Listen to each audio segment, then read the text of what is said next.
시편 23편 1절에서 6절의 말씀을 우리 함께 봉독하겠습니다. 여호와는 나의 목자시니 내게 부족함이 없으리로다. 그가 나를 푸른 풀밭에 누이시며 쉴만한 물가로 인도하시는도다. 내 영혼을 소생시키시고 자기 이름을 위하여 의의 길로 인도하시는도다. 내가 사망의 음침한 골짜기로 다닐지라도 해를 두려워하지 않을 것은 주께서 나와 함께 하심이라. 주의 지팡이와 막대기가 나를 안위하시나이다. 주께서 내 원수의 목전에서 내게 상을 차려주시고 기름을 내 머리에 부으셨으니 내 잔이 넘치나이다.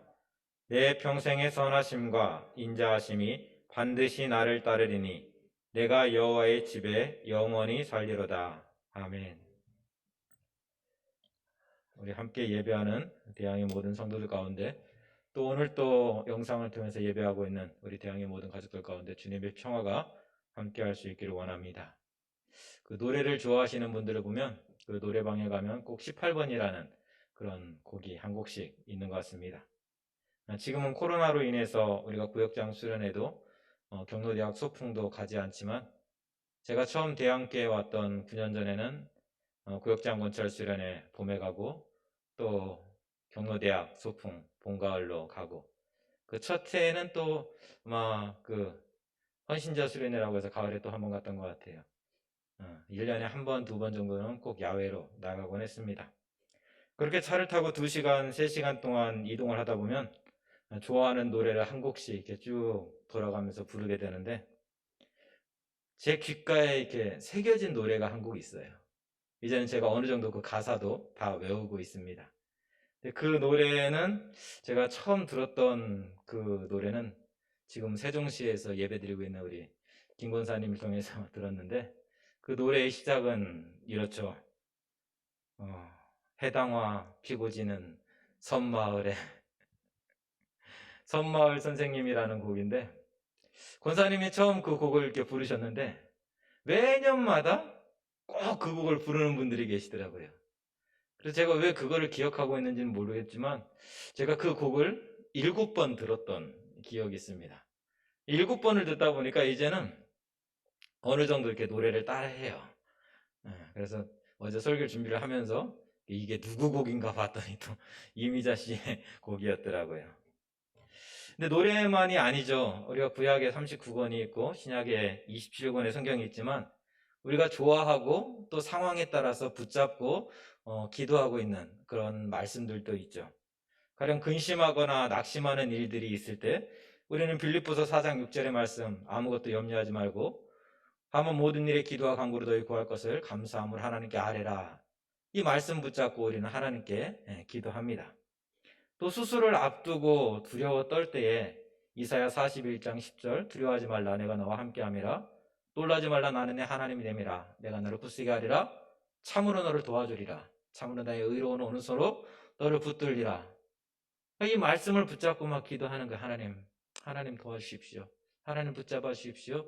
정말 이 수술의 시간 의사의 손에만 맡기지 마시고 하나님께서 친히 함께 정말 함께 들어갔다가 함께 하여 주옵소서. 그렇게 기도합니다. 또 새롭게 학업을 시작하거나 부모의 곁을 떠나는 청년들을 위해서 우리가 기도할 때는 여호수아 1장 9절의 말씀을 붙잡고 같이 기도하죠. 내가 내게 명령한 것이 아니냐 강하고 담대하라 두려워하지 말며 놀라지 말라 내가 어디로 가든지 내 하나님 여호와가 너와 함께 하느니라 하시니라. 아멘. 그리고 임종을 앞두고 함께 가서 임종 예배를 드리거나 병상에서 함께 손붙잡고 기도할 때 꼭 같이 나누는 말씀이 오늘 본문의 말씀 시편 23편의 말씀입니다. 임종을 앞두고 시편 23편의 말씀을 읽어주면서 기도하는 이유는 그렇습니다. 목사님들마다 다 다르겠지만 저 같은 경우는 이 말씀을 읽어줄 때 그런 고백을 가지고 읽어드립니다. 목자 되신 주님께서 정말 집사님의 성도님의 정말 삶을 지금까지 인도하시고 함께 하셨는데 우리가 가보지 않은 이 죽음이라는 이 문을 들어서고 있는 이 시간에 지금 이 시간에도 하나님은 우리 집사님의 목자가 되셔서 함께 이 길을 걸어가고 있느라 결코 이 길을 혼자 가는 것이 아니라 주님이 앞서가시고 내가 그 뒤를 따라가고 내가 주님 손 붙잡고 함께 이 시간을 지나가는 것이기 때문에 두려워하지 말고 지금까지 그렇게 주님과 함께 걸어왔던 것처럼 걸어가기를 그렇게 기도합니다. 그렇게 아멘으로 고백하면서 편안하게 또 임종을 맞이하는 모습을 보기도 하였습니다. 그래서일까요? 우리 시편 23편의 말씀은 어린아이에서 노년에 이르기까지 또 믿지 않는 사람들조차도 또 주위에 교회 다니는 분들이 있다면 한 번쯤은 들어본 말씀이고 또 가장 많이 암송하고 묵상하는 말씀이 아닌가 생각됩니다. 그러다 보니 이 시편 23편의 말씀에 그 각 지방의 사투리 버전도 있더라고요. 그 1절의 말씀만 같이 한번 이렇게 나누어 보려고 하는데 이 말씀이 마음속에 쏙 들어오는 거예요. 그래서 한번 나누어 보도록 하겠습니다. 충청도 버전이라고 하는데 제가 사용하는 버전하고는 좀 다른 것 같아요. 여호와는 염생이 같은 지를 키우시고 먹이시는 분이시니 지가 부족한 것이 없네요.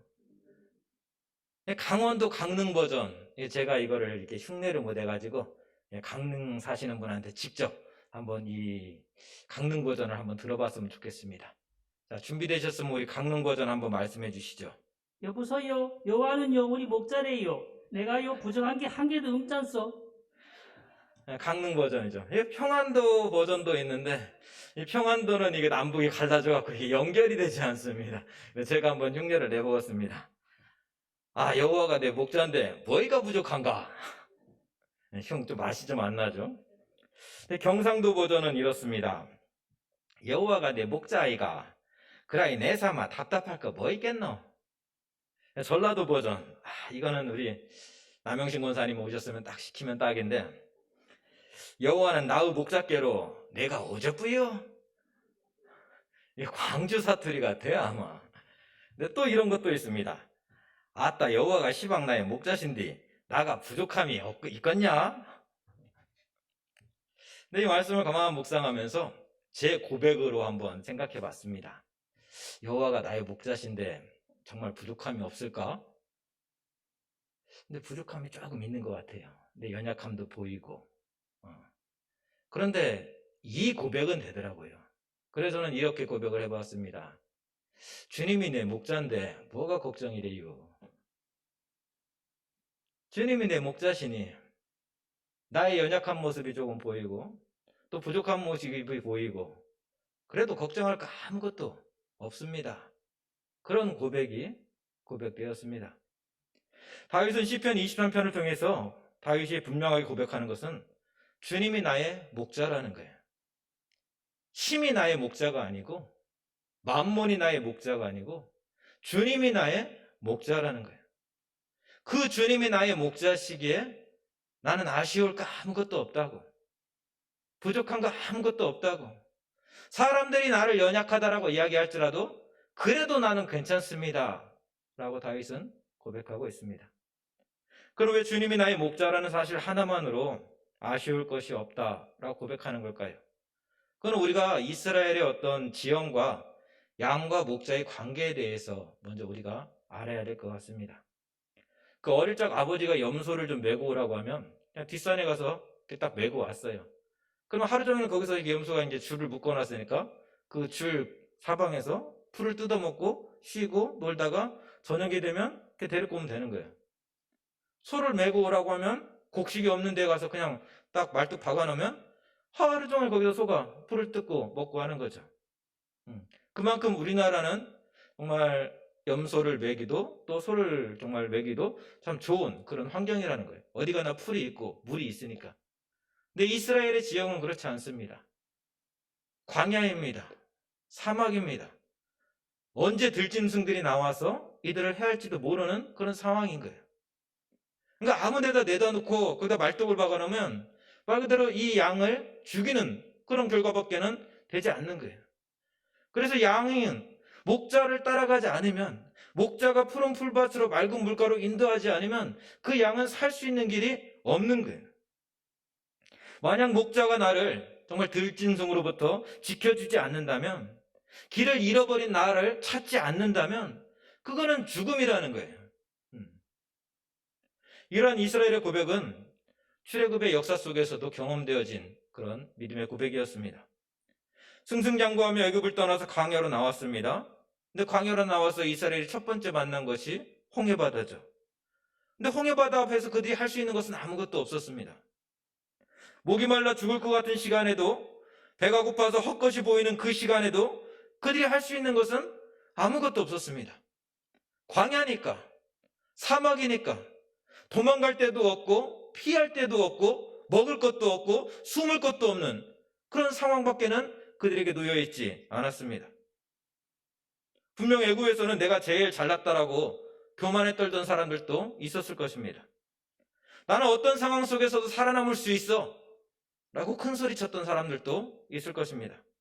그런데 광야의 한복판에서 그들은, 홍해바다 앞에서 그들은 아무것도 할 수 없는, 하나님이 정말 지켜주지 않으면, 붙잡아 주지 않으면, 하늘 문을 열고 만나와 메추라기를 내려주지 않으면 아무것도 할 수 없는, 하루도 살 수 없는 그런 연약한 존재라는 것을 그들은 깨달을 수밖에 없었습니다. 모든 교만을 다 내려놓고 하나님 앞에 무릎 꿇을 수밖에 없었습니다. 그럼 그들에게 하늘에서 만나가 내리고 반석에서 샘이 터져 나왔습니다. 내가 한 것은 아무것도 없습니다. 하나님이 말씀하시니 만나가 내리고 메추라기가 내리고, 하나님이 말씀하시니 반석에서 샘이 나왔습니다. 그렇게 나의 배고픔을, 그렇게 나의 목마름을 하나님께서는 다 차고 넘치게 채워주셨습니다. 바로의 철병거가 쳐들어왔을 때에도, 아말렉이 그들을 쳐들어왔을 때에도 그들이 할 수 있는 것은 아무것도 없었습니다. 아말렉이 나를 죽이려 했다면, 바로가 철병거가 나를 죽이려 했다면 죽을 수밖에 없는, 들짐승 앞에서 아무것도 하지 못하고 죽을 수밖에 없는 그런 연약한 양의 모습이 이스라엘의 모습이었다는 거예요. 그래서 하나님은 말씀하시죠. 너희는 가만히 있어 주가 하나님 됨을 볼지어다. 내가 너의 목자인데, 내가 너를 애굽에서 이끌어왔는데 내가 너를 죽게 놔두겠느냐? 가만히 있어. 너희 가만히 있어. 내가 저 아말렉을, 내가 저 바로의 설병거를 다 물리칠 거야. 그리고 정말 하나님께서는, 정말 목자 되신 우리 주님께서는 애굽의 철병거를 홍해바다 속에서 물리치셨고 아말렉을 진멸하셨습니다. 이스라엘의 목자는 한 마을에 어떤 양을 모아서 이 양을 치곤 하는데요. 그래서 이스라엘은 마을의 양들을 이렇게 맡길 목자를 뽑는 그런 분명한 기준을 가지고 있었다고 합니다. 그러니까 이 기준이 뭐냐면, 목자를 뽑을 때 여러 사람들이 신청을 할 거 하잖아요. 내가 목자가 하겠습니다. 제가 목자가 하겠습니다. 그럼 쭉 앞에 세워놓고 겉옷을 다 벗으라고 한답니다. 윗옷을 다 벗으라고 한답니다. 아니 왜 갑자기 목자를 뽑는데 옷을 다 벗게 합니까? 근데 옷을 다 벗게 한 후에 그의 몸속에, 그의 정말 가슴에, 그의 등에, 그의 손에 정말 이 양들을 지키기 위해서 들짐승과 싸운 흔적이 있는가 없는가를 이 마을 사람은 살펴봤다는 거예요. 참된 목자는 양들을 위해서 목숨을 버리는데 정말 양들을 위해서 자기 목숨을 헌신했는가를 살펴본다는 거예요.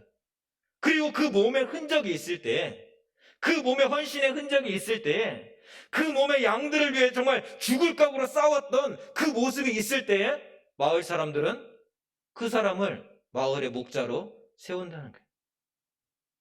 우리 주님께서 저와 여러분을 살리기 위해서 십자가에서 돌아가실 때에 그 손의 못자국이, 그 옆구리에 창자국이 선명하게 새겨진 것처럼 말입니다. 그렇게 이스라엘을 애굽에서 인도해내신 하나님은 낮에는 구름기둥으로, 밤에는 불기둥으로, 배가 고프다 말씀하시면 하늘의 만나와 메추라기로, 목이 마르다 하니 반석에서 샘이 나오게 하셔서 약속의 땅으로 인도해 주셨습니다. 그런데 모두가 다 약속의 땅으로 나아간 것은 아니었습니다. 똑같이 목자 되신 하나님을 따라서 애굽에서 나아왔지만 어떤 이는 광야에서 그 생을 마감하였고 어떤 이는 약속의 땅으로 인도함을 받았다라는 거예요. 그럼 무엇이 이들의 운명을 갈라놓았는가? 무엇이 이들을 광야에서 어떤 이들은 죽게 만들었고 어떤 이들은 약속의 땅으로 나아갈 수 있게 만들었는가? 그것은 여호와가 나의 목자였는가 아니었는가의 분명한 차이였습니다. 여호와가 나의 목자였던 사람들은 목자의 음성을 알아듣고 그 목자의 음성을 따라서 한 걸음 한 걸음 나아갔습니다. 그 목자가 가지 말라 하면 안 갔고, 가라 하면 갔고, 멈추라 하면 멈추었습니다. 그렇게 목자의 뒤를 절절절절 따라가다 보니까 어느새 내 앞에 약속의 땅이 있더라는 거예요. 내 주님을 나의 목자로 삼지 않았던 사람은 목자의 음성이 들리지 않는 거예요. 아니, 듣기 싫어갖고 내 생각대로 하는 거예요. 아, 왜 멈춰? 아직 힘이 있는데, 더 달려가야 되는데. 아, 왜 가라고 하는 거야? 힘들어 죽겠는데. 아, 나 여기서 그냥 쉴래. 그러다가 들짐승에 잡아먹히고, 그래 길을 잃어버려서 죽게 되고, 그리고 불순종의 모습으로, 교만함의 모습으로 정말 광야에서 죽음을 맞이했던 것입니다. 요한복음 10장 27절, 내 양은 내 음성을 들으며 나는 그들을 알며 그들은 나를 따르느니라. 요한복음 10장의 주님은 주님을 나의 목자로 고백하며 살아가는 이들을 향해서 내 양은 내 음성을 들으며 나도 그들을 안다 라고 말씀하셨습니다. 똑같은 소리 같지만 그 속에서도 목자의 음성이 무엇인지를 분명히 알고 듣는 것이 하나님의 양이라는 거예요. 주님을 나의 목자로 삼고 살아가는 사람의 모습이라는 거예요. 이 소리가 나의 목자의 소리인가? 이 소리가 나의 목자의 소리인가? 헷갈리는 것이 아니라 분명한 목자의 음성을 듣고 그 분명한 목자의 음성을 따라서 앞으로 나아가는 사람, 그 사람이 주님을 나의 목자로 삼고 살아가는 사람이라는 거예요.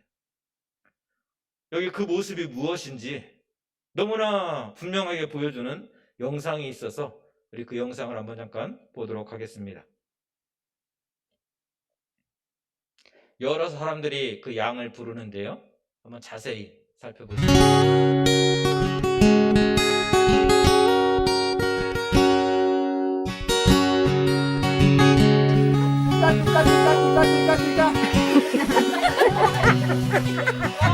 One more time. Oh, one is.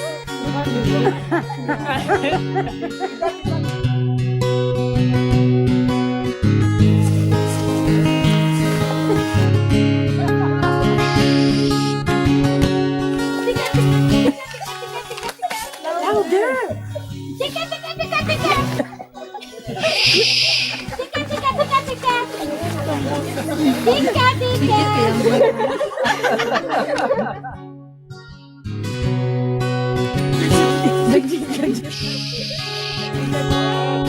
Tika, tika, tika.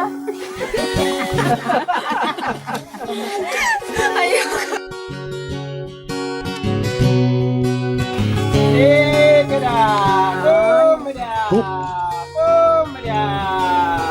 Look at them. Look at them.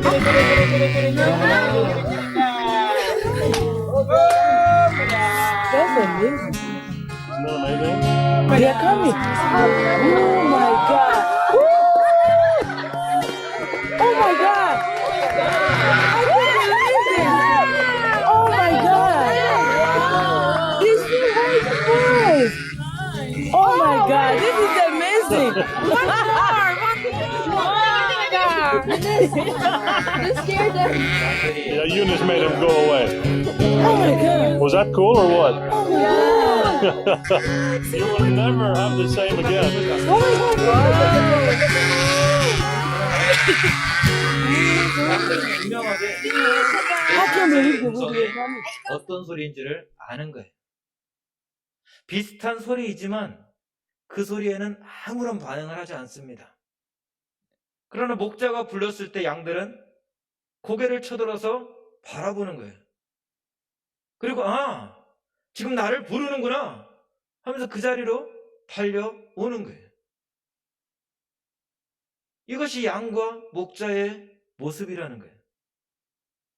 똑같은 소리 같지만 양들은 목자의 음성을 분명히 알아듣고 있습니다. 그리고 목자에게로 나아옵니다. 그 이유가 무엇입니까? 다른 이들이 나를 살리는 것이 아니라, 다른 이들이 나를 위해서 싸우는 것이 아니라, 나의 목자가 나를 살리고 나의 목자만이 나를 위해서 목숨을 내놓고 싸워주시는 분이기 때문입니다. 그렇게 목자의 음성을 듣고 나아오면 어떤 상황 속에서도 목자가 나를 지켜줄 거라는 것을 그들은 경험적으로 알고 있기 때문에 목자를 향해서 나아오는 거예요. 그 소리를 따라서 나아오는 거예요. 오늘 여러분의 목자는 누구입니까? 여러분은 무엇을 나의 목자로 삼고 살아가고 있습니까?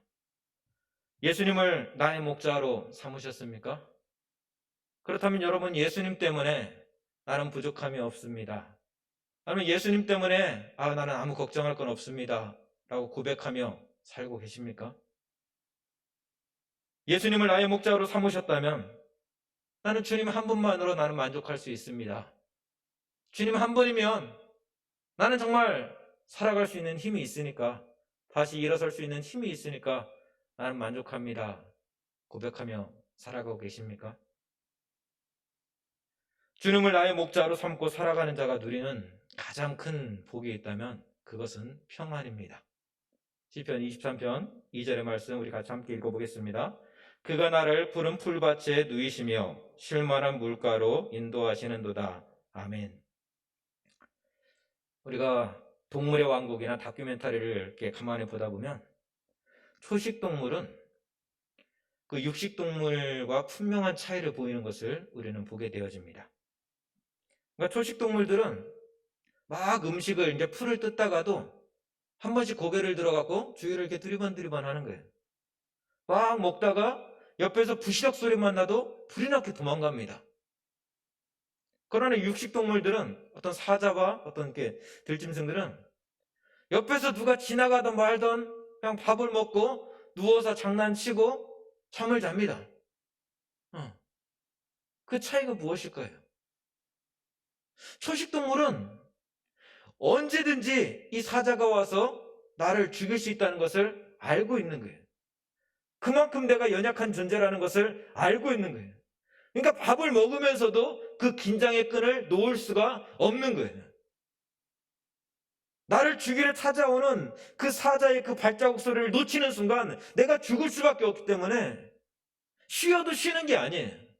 먹어도 먹는 게 아니에요. 그러나 힘이 있는 사자 같은 경우는 감히 누가 나를 건드려? 감히 누가 나를 해코지를 해? 그러니까 아무 걱정 없이 그냥 누워서 뒹굴뒹굴 하는 거예요.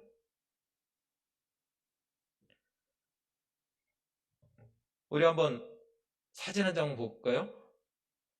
소의 모습을 보면서 여러분 무엇을 느끼십니까?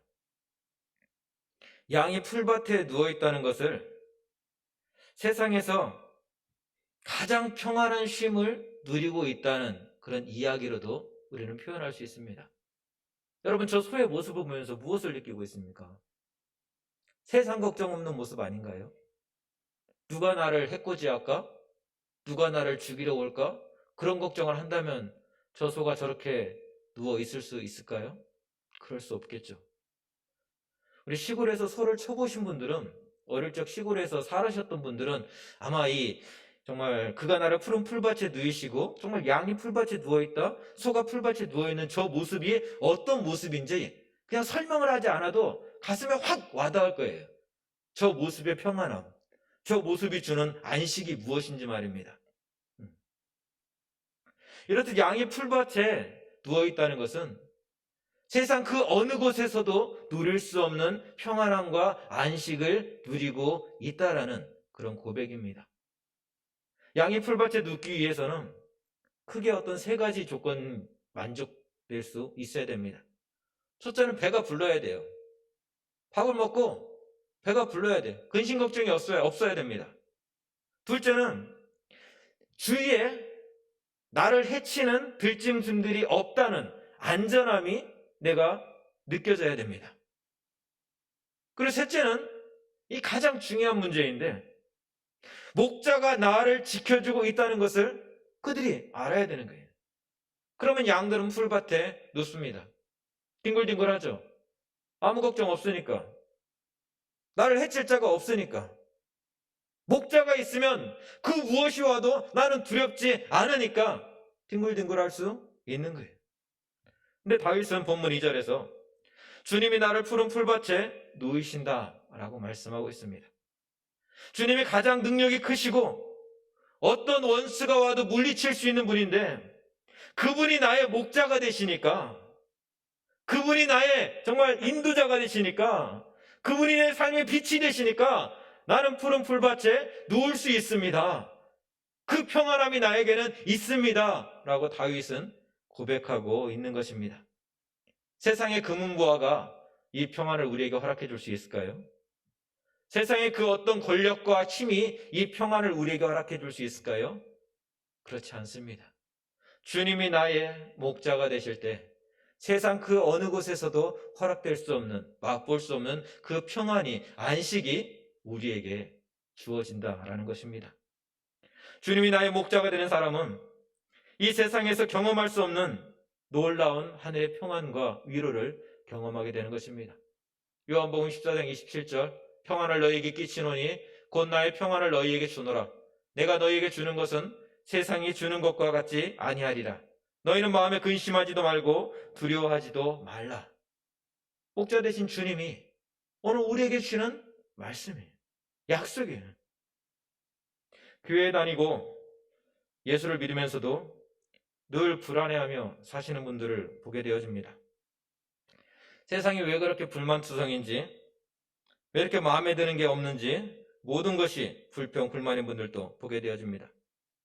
그런 분들을 만나서 신방하고 이야기하고 돌아오면 정말 온몸에 진이 빠지는 느낌입니다.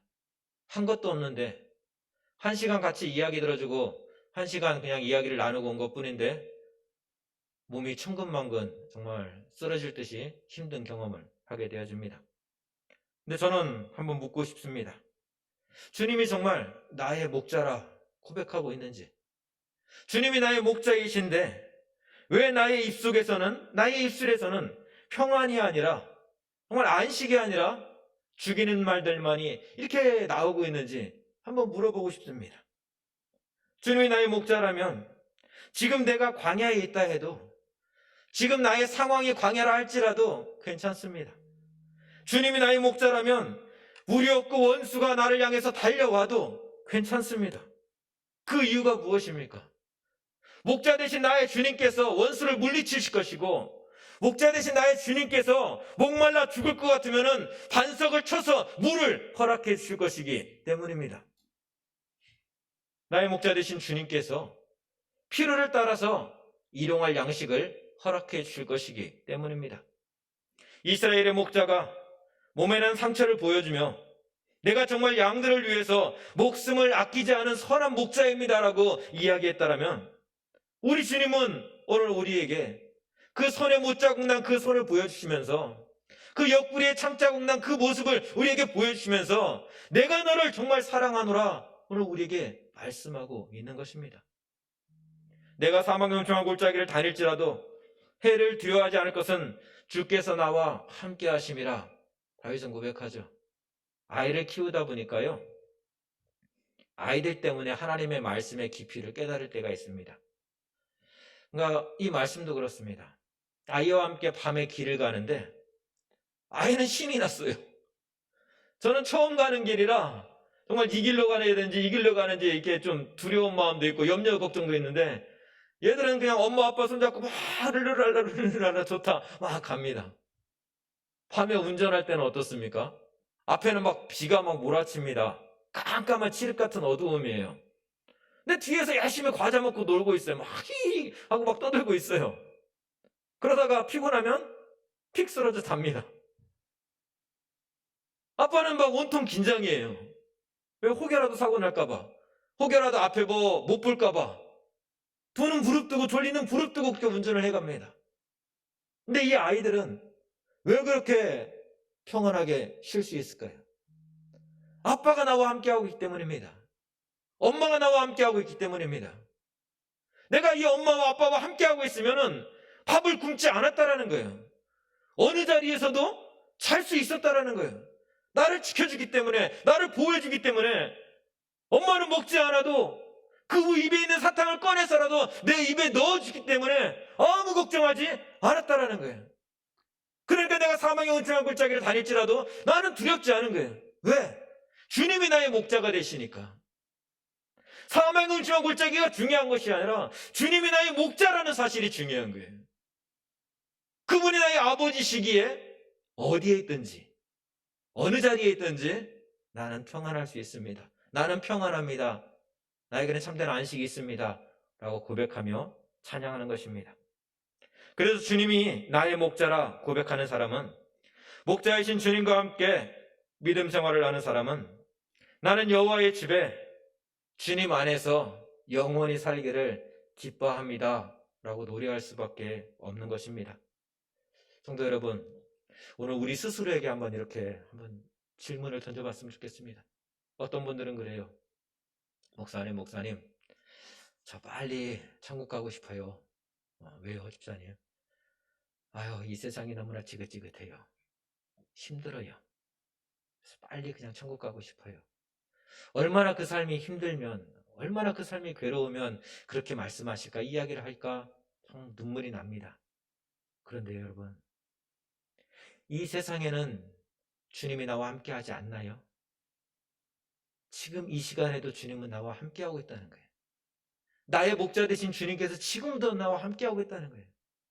그러면 징글징글한 세상이 아니라 징글징글한 세상 속에서도 주님이 나의 목자이시기 때문에 나는 참된 평안과 안식을 누릴 수 있는 거예요.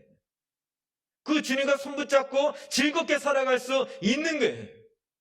연약한 모습, 부족한 모습 때문에 좌절하고 낙심하는 것이 아니라 그 목자 되신 주님과 함께 이 징글징글한 세상에서 너무나 행복하게 살 수 있는 거예요. 그래서 세상 사람들이 이해가 안 된다고 이야기하죠. 당신의 삶을 보면 정말 힘들고 어렵고 짜증나고 화나고 살아가야 되는데 어떻게 그렇게 행복할 수 있습니까? 대답은 한 가지입니다. 주님이 나의 목자이시기 때문입니다.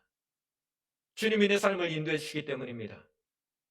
그리고 마지막 죽음을 앞두고, 하나님, 지금까지 나 주님과 함께 이렇게 행복하게 살았는데 헤어지기 싫어요. 영원히 천국에서도 주님과 함께 행복하게 살 거예요. 고백할 수 있는 거예요. 그래서 기쁜 마음으로 그 주님 손 꼭 붙잡고 임종의 시간을 맞이할 수 있는 것입니다. 주님을 나의 목자로 삼고 살아가고 계십니까? 아니면 다른 것들을, 세상의 것들을 혹은 바알을 나의 목자로 삼고 살아가고 있습니까? 이 둘 사이에서 머뭇머뭇거릴 것이 아니라 정말 여호수아가 외쳤던 것처럼, 고백했던 것처럼, 나와 내 집은 여호와를 섬기겠노라 고백했던 것처럼 둘 사이에서 머뭇머뭇이 아니라, 비록 내 삶이 이 징글징글한 이 세상을 살아가고 있지만 나는 세상에 발을 놓는 것이 아니라 주님만을 나의 목자로, 주님만이 나의 목자이심을, 주님만이 내 아버지이심을 고백하면서 살아갈 수 있기를 원합니다. 그 고백 가운데 하나님은 우리에게 세상에서 경험할 수 없는 평안과 안식을 허락해 주실 것이요, 무엇보다도 주님과 함께하고 있는 이 시간이 나는 너무나 행복합니다. 주님, 그래서 그런데요, 이 땅에서만 아니라 영원한 하늘나라에서도 주님 저와 함께 해주세요. 나는 그곳에 살고 싶습니다.